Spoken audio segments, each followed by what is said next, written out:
Bore da, everyone. I'd like to share from Matthew's Gospel with you this morning, Matthew 26 and verses 26 to 28.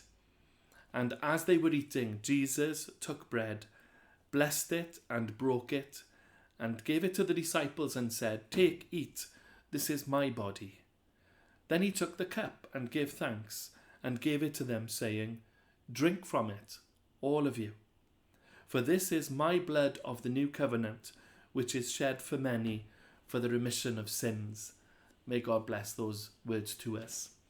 I have 3 C's to share: context, content, and then covenant. Of the context, and as they were eating, they were around the table. Many memories are created around the table. For ourselves in lockdown as families, yes, we eat around the table, but maybe we've used the table for games. Maybe we've been working at the table. In Matthew 26, we have a social gathering, and there's no greater joy than being together.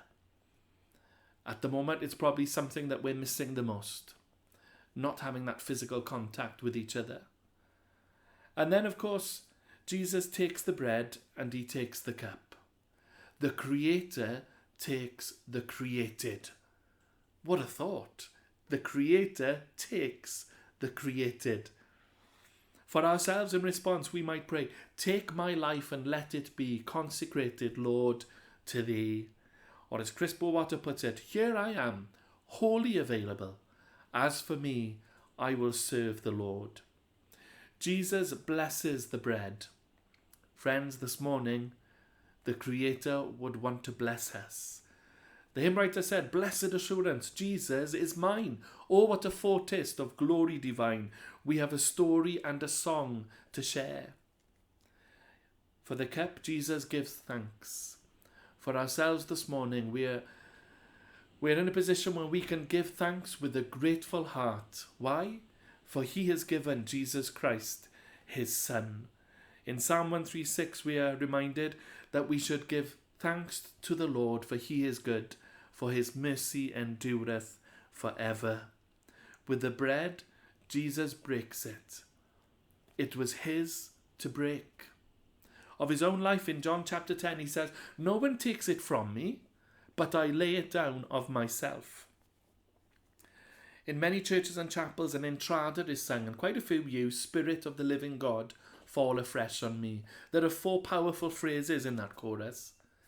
Break me, melt me, mould me, fill me. Isaiah and Jeremiah speak of a potter and the clay. Evan Roberts in the last revival prayed, "Bend me, Lord." Or if you like, get me into shape. Get me into spiritual shape. With the bread, Jesus gives it to the disciples. With the cup, he gives it to them. "Broken for me," says another chorus, "broken for you." The body of Jesus broken for you. He offered his body. He poured out his soul. Jesus was broken that we might be whole. "This is my body given for you. Eat it, remembering I died for you." Indeed, with the bread, he says to the disciples, "Take, eat." With the cup, he says, "Drink from it." These commands demand a response. The hymn says, "What he says, we will do. Where he sends, we will go. Never fear, only trust and obey."